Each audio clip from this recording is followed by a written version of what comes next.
Olá pessoal, comandante Leonardo Matos aqui, esse é o nosso Conexão Geo número 31, hoje é sexta-feira, dia 28 de junho de 2019. Na semana passada, no Conexão 30, eu trouxe para vocês as tensões entre Irã e Estados Unidos, foi o primeiro tema importante, a visita do presidente Xi Jinping da China à Coreia do Norte, e também dei uma prévia da reunião do G20 que está ocorrendo agora no Japão. Hoje eu vou voltar à questão dos Estados Unidos com o Irã para começar o nosso podcast. O importante é nós entendermos que, por tudo que aconteceu nessa última semana, os sinais é que os Estados Unidos não devem realmente... Primeiro, a invasão ao Irã, uma invasão militar como ocorreu no Iraque, é totalmente descartada. O Irã não é um país qualquer, tem um relevo bastante difícil quando comparado com o Iraque, por exemplo. O que eu vinha falando nos últimos podcasts era de um possível ataque cirúrgico, digamos assim, dos Estados Unidos, com mísseis, com bombas, em algumas instalações estratégicas do Irã para enfraquecer o poder militar iraniano. Só que vários analistas essa semana indicaram que Trump retrocedeu, porque no ganho, na análise de possíveis problemas em relação a esse ataque, considerando o poder militar do Irã, chegou-se à conclusão que não valeria a pena. Essa é a análise de alguns analistas, eu acho razoável também. A gente não pode esquecer que geograficamente o Irã fica muito próximo da sede da 5ª Esquadra Americana, que fica em Manama, ali no Bahrein. Também tem as instalações mais importantes da Arábia Saudita de petróleo, do Kuwait, do Iraque, ou seja, o Irã poderia fazer um ataque contra também esses aliados dos Estados Unidos ali naquela região. Israel talvez, mas acho menos, considerando aí a distância e também o fato de Israel possuir arma nuclear, etc. Então, a menos que Israel também participasse desse possível ataque contra o Irã, a gente não pode esquecer que no momento que os Estados Unidos fosse atacar o Irã, obviamente teria que ser um ataque muito bem feito, de maneira a realmente evitar que o Irã pudesse contra-atacar de alguma forma, né? Lembrando que a geografia também tem a questão do Estreito de Hormuz ali, uma região muito pequena, né? Um tráfego enorme de navios petroleiros por aí, seria realmente uma situação muito arriscada. Acredito que isso tenha levado o presidente Trump a retroceder em relação ao ataque que estava sendo previsto. A princípio ficará mesmo na questão econômica. Trump declarou essa semana que vai apertar o cerco contra os países que estão ainda comprando petróleo iraniano, esse é um ponto importante, e também acredito em algumas outras ações cibernéticas, como parece que já ocorreram. O governo iraniano, inclusive, deu uma declaração essa semana dizendo que os ataques, os alegados ataques que os Estados Unidos fizeram, ataques cibernéticos que os Estados Unidos fizeram contra o Irã, não deram certo, não deram em nada. Hoje, sexta-feira, está ocorrendo em Viena, na Áustria, uma reunião entre o Irã, países da União Europeia, China e Rússia, representantes desses países, para discutir a questão do programa do acordo nuclear de 2015, que os Estados Unidos saiu e pressiona o Irã com sanções econômicas.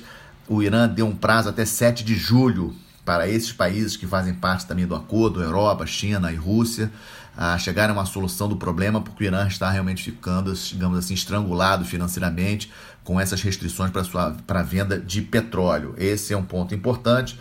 Vamos continuar acompanhando os próximos eventos. O segundo tópico que eu trago para vocês hoje, para mim é o mais importante, a reunião do G20 que está ocorrendo, começou, na verdade, ontem, pelo fuso horário, lá no Japão, e termina amanhã. É uma reunião importantíssima, para mim a reunião mais importante do ano, porque ela consegue reunir no mesmo lugar, ao mesmo tempo, os principais líderes do mundo. O G20, ele tem, os países que compõem o G20 representam aí praticamente 90% de toda a economia global, ou seja, então todos os países membros permanentes do Conselho de Segurança, Índia, Brasil, México, Japão, Alemanha. Então é realmente uma reunião muito importante, e eu vou tentar aqui fazer uma síntese do que já ocorreu na reunião. Obviamente o encontro ainda não terminou. Falando especificamente do protagonista, né, o grande líder aí presente à reunião, que é o presidente dos Estados Unidos, obviamente, a maior potência do mundo. Em relação ao Japão, o Trump chegou atirando, falando que achava o acordo militar que os Estados Unidos possuem com o Japão desfavorável para os Estados Unidos. Lembrando que é um acordo que foi firmado em 1951, os Estados Unidos podendo manter tropas no Japão. Atualmente cerca de 40 mil militares americanos são sediados no Japão. O Japão também com uma constituição que proíbe ter forças, digamos assim, ofensivas, não pode ter porta-aviões, não pode ter armas nucleares, etc., algumas restrições. E o Trump estava reclamando que esse acordo garante que os Estados Unidos vai sair em defesa do Japão, caso aconteça alguma coisa, mas não tem nada escrito claramente que o Japão vai sair em defesa dos Estados Unidos, caso os Estados Unidos precisem. Na verdade, o que tem aqui por trás é a grande disputa comercial e hegemônica entre Estados Unidos e China. Isso é importantíssimo a gente ter claro na nossa cabeça para todos esses encontros que estão acontecendo no G20, ou seja, essa disputa hegemônica entre Estados Unidos e China. Então o Trump joga essa para ver se o Japão, por outro lado, por trás, a questão principal é o Trump ter o Japão ao seu lado contra a China. Esse é o elemento mais importante. E aí eu coloco um detalhezinho para vocês verem como uma coisa complexa. Antes do início do G20, o Xi Jinping chegou antes do Trump e teve uma reunião com o primeiro-ministro do Japão, o Abe, mostrando que o Japão, obviamente, não quer apostar todas as suas fichas nos Estados Unidos, não confia plenamente nos Estados Unidos e não quer abrir mão do seu comércio bilateral com a China, um comércio também altíssimo, né? Inclusive acertada aí a visita formal do Xi Jinping ao Japão no ano que vem, ou seja, as relações entre Estados Unidos e Japão não são assim tão simples.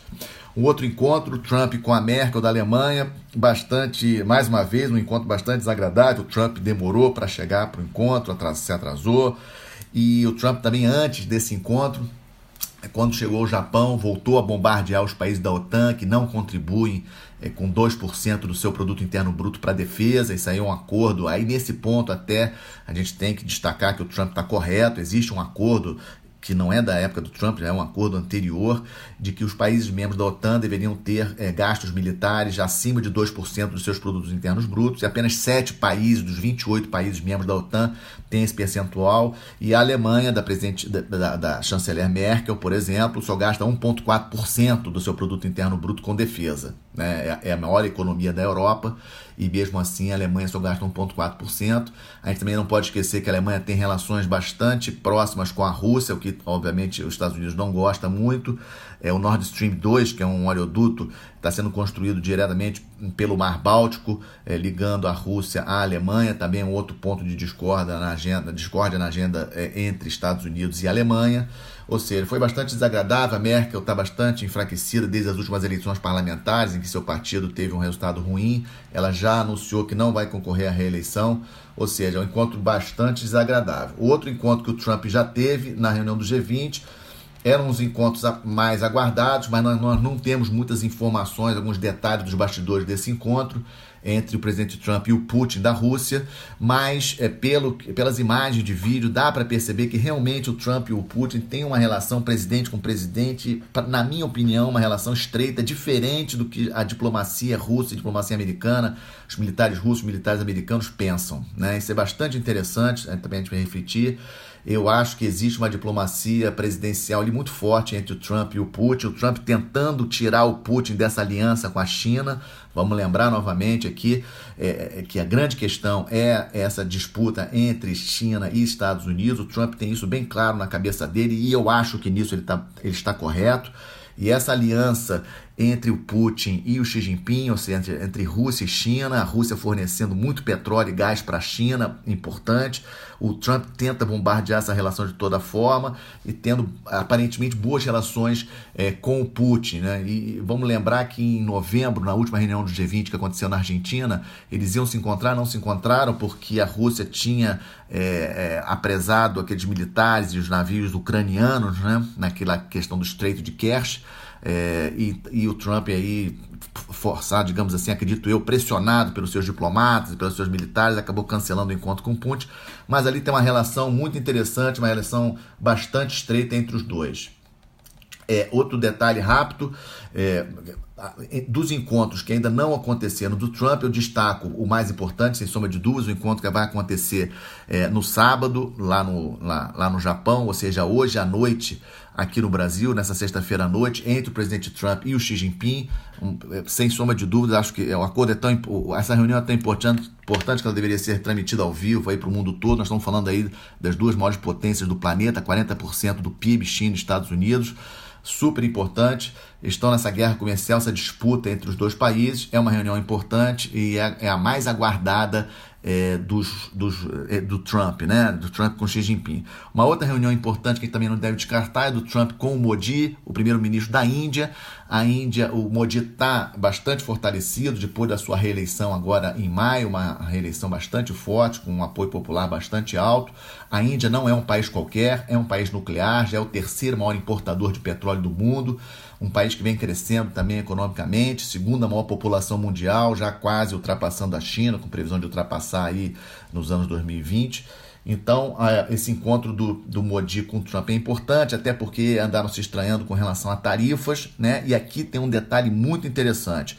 O secretário de Estado americano, o Mike Pompeo, passou na Índia na quarta-feira, dia 26, e nesse mesmo dia a Huawei, né, a grande empresa de tecnologia chinesa, anunciou que o governo indiano iria aprovar, digamos assim, e iria ratificar a Huawei, a empresa chinesa, como a empresa que vai instalar o 5G na Índia. Vocês imaginam aí o tamanho da dor de cabeça para o Mike Pompeo, para o Trump, na política externa americana, muito preocupada com a China. A Índia, um país das dimensões da Índia, com a população que a Índia tem, digamos assim, aceitando a Huawei chinesa como a empresa a instalar o 5G no país, acho que é um problema sério para a diplomacia americana. Então esse encontro entre o Trump e o Modi não deve ser um encontro muito amistoso, também vamos acompanhar com bastante atenção. Por parte do Brasil, acho importante a gente salientar que até o momento os encontros que o presidente Bolsonaro teve com o presidente Trump, com o diretor da OCDE também, Banco Mundial, foram encontros positivos, nada de muito relevante. Me chamou a atenção positivamente um encontro que não estava na agenda, que era o encontro dos países dos BRICS, né? Vamos lembrar que o Brasil vai sediar a reunião dos BRICS em novembro. Os BRICS estão bastante enfraquecidos, né? Brasil, Rússia, China, Índia e África do Sul, principalmente com o posicionamento que o presidente Bolsonaro tem tomado desde o início do seu governo, mais favorável ao governo dos Estados Unidos. E aqui eu faço um link, teve essa reunião, dessa reunião a gente não tem grandes informações, o presidente Bolsonaro até fez uma declaração falando da importância que considera dos BRICS, etc. Mas até pelas expressões faciais do Xi Jinping, do Modi e do Putin, eu acabo ficando com aquela percepção que foi uma coisa um pouco improvisada e temo até se realmente vai acontecer a reunião dos BRICS em novembro, né? Eu acho que a diplomacia brasileira tem que sentar, tem que discutir o que realmente nós queremos em termos de relações internacionais. Eu acho que o Brasil deve ter relações internacionais equilibradas com todos os países. O Brasil é um país protagonista do sistema internacional.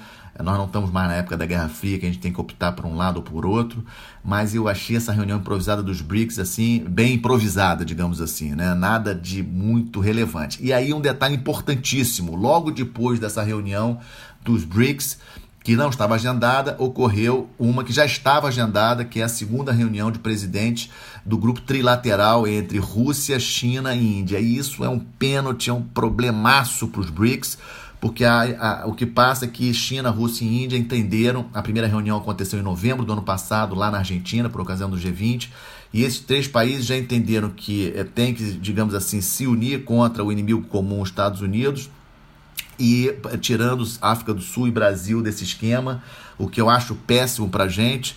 A reunião aconteceu já lá no Japão. Logicamente, ela é muito simbólica, né? Ali uma reunião desse tipo não tem nada de especial, mas o fato desses três países estarem juntos, e vou lembrar vocês, é importante, né, que a Índia e a China têm problemas históricos, problemas sérios de fronteira terrestre entre os dois países, disputas também no Oceano Índico, mas mesmo assim realizaram, né, ou seja, ocorreu essa reunião trilateral. É bastante interessante a gente não esquecer desse detalhe. Eu não vi a mídia brasileira falando sobre esse encontro entre Rússia, China e Índia ocorrido nessa sexta-feira lá no Japão. Um ponto que eu considero bastante importante e que a gente não deve desprezar. O terceiro tópico que eu trago para vocês, só para não deixar passar, uma situação na Venezuela. Essa semana saiu em algumas declarações do próprio governo Maduro dizendo que havia uma conspiração e uma nova tentativa de golpe articulada para acontecer no último domingo, de domingo para segunda, 23 para 24, só que diferente das outras tentativas de golpe, esse golpe seria para libertar o antigo ministro da Defesa, o Raul Balduel, que está preso, e ele seria empossado como novo presidente interino da Venezuela. Eu tenho minhas dúvidas se essa informação foi passada até pelo governo Maduro, se não faz parte, digamos assim, dessa guerra de informações. A gente não pode esquecer que a Rússia ela é expert nesse assunto, guerra de informações, e pode ter, digamos assim, passado essa ideia para a Venezuela para, digamos assim, criar uma confusão na oposição venezuelana, enfraquecendo o Guaidó. Aí já saíram especulações dizendo que nas próximas eleições da Assembleia Nacional, que ocorrerão em janeiro de 2020, o Guaidó talvez não seja confirmado como presidente da Assembleia, que o Guaidó está enfraquecido. O que eu sei é que a Venezuela, infelizmente, continua numa situação muito ruim economicamente, produção de petróleo bem abaixo de 1 milhão de barris por dia, um país que já atingiu 3 milhões de barris por dia, e vamos continuar acompanhando, que, como já disse em outros podcasts, é o nosso tema da agenda internacional mais importante. Como notícias militares, aquele grupo-tarefa do Gorshkov, a fragata mais moderna, o navio mais moderno da Rússia, lembram que tinha parado no Equador, cruzou o Canal do Panamá e chegou em Cuba essa semana, chegou em Cuba na segunda-feira, o Gorshkov mais 3 navios. Há uma expectativa desse grupo-tarefa ir para a Venezuela, mas isso ainda não está confirmado. No momento, eles se encontram atracados lá em Havana. Para essa semana, vamos acompanhar, na verdade, hoje à noite, o desenrolar da reunião do G20, super importante, principalmente o encontro do Trump com Xi Jinping, do Trump com Modi, como eu já havia falado, mas logo em seguida o Trump viaja para a Coreia do Sul para fazer uma visita oficial à Coreia do Sul, dentro daquilo que eu conversei no último podcast sobre esse acordo, digamos assim, possível acordo entre o Trump e Coreia do Norte. Podemos ter uma terceira reunião entre Trump e Kim Jong-un. Na semana passada eu comentei sobre a visita do Xi Jinping à Coreia do Norte. O Xi Jinping, obviamente, preocupado com essa terceira reunião, foi à Coreia do Norte, conversou com o Kim Jong-un. Então vamos aguardar, é o evento, na minha opinião, mais importante dessa semana. O Trump inicia sua visita oficial no domingo, né? Então, na verdade, hoje, amanhã e domingo são dias importantes para a gente acompanhar em termos de agenda internacional. Esse foi o nosso Conexão Geo número 31, lembrando a todos que estamos no YouTube e também no Spotify. Obrigado, uma boa semana a todos, até a próxima sexta-feira.